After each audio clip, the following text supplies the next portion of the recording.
Good afternoon, Dr. Gary here on the road. We are dental practice brokers and we sell nationwide.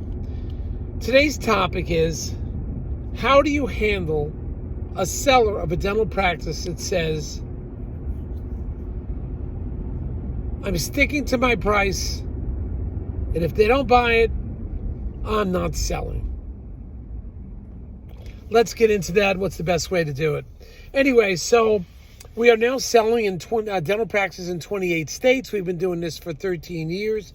I was a dentist for 25 years, and we have 10 employees, including 2 CPA accountants. So we're growing constantly. Our phone number is 201-663-0935. The website is dentalpracticeguide.com or Nationwide Dental Practice Broker. We also have 268 YouTube videos. You can look it up under Dr. Gary's Sell Your Dental Practice. Everything you're about to hear today is our opinion and is for entertainment, not legal advice or business. So, also, if you're thinking about selling to a DSO, we work with them all the time. We're independent. We do not work for them, but we will refer to the better ones. The DSO world is changing as we speak. So there's a lot of things going on right now, and they're upping the bar. They're getting a little bit more conservative, and they want practices grossing more money now, and more operatories, and the doctor to stay on. So it's changing a bit. Anyway, we can give you information about that. They will often pay our legal. They will often pay our commissions. So often there is no commission to you. Plus, if you work with us, depending on criteria, I can get your legal fees reimbursed upon a successful closing. And we've done this a number of times. So call us so we can talk to you about that.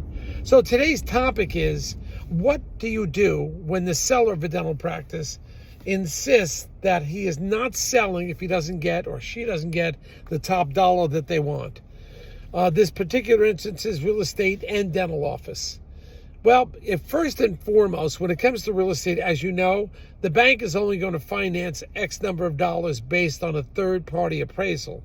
And once the bank comes up with the bank appraisal, it's hard to dispute that. I mean, you can by getting your own appraisal, but not everybody wants to do that. So we try to work with the seller and say, will you at least listen to what the bank has to say is the fair market value of the building? Because one that I'm selling is only about 3 operatories, and a lot of people are looking for more.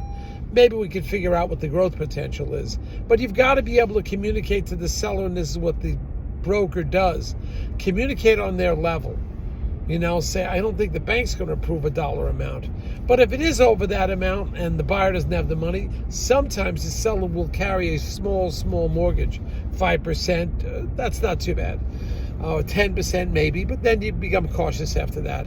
But historically, the banks are doing all the financing, 100% of the financing. Then as far as the practice goes, yeah, you could bump up the price of the practice if the package isn't selling or the price is too low. I think you're better off in the end if you really want your number and you're close. You know, the buyer is somewhat close, within 10% of your number. Sometimes and working with the attorneys and the banks, the seller will hold a small secondary note, maybe 10% altogether, something like that, where it's not too much risk, but at the same time, it'll make the deal go forward. Because we all know that historically, these dental deals will do about 20% better the first year. If they're working hard, they're joining a few more groups, and they're really hustling, sometimes that can work out. So you want to have the broker in there negotiating for you. You don't want to negotiate yourself.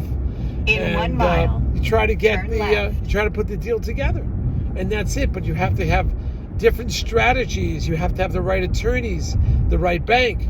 But some banks won't let you do seller finance, but you got to be careful. Sometimes we can do that the seller will not collect for maybe 6 months, no payments. Sometimes we could do that. There is some risk, obviously. You'll speak to your professionals. But there are solutions, all right? So listen to our next one. I think we're going to Nevada next. We'll have some great new practices, but we picked up a few in North Carolina, a few in Texas. All right? So please listen to the next YouTube video on us, Dr. Gary. Thank you for listening. Bye now.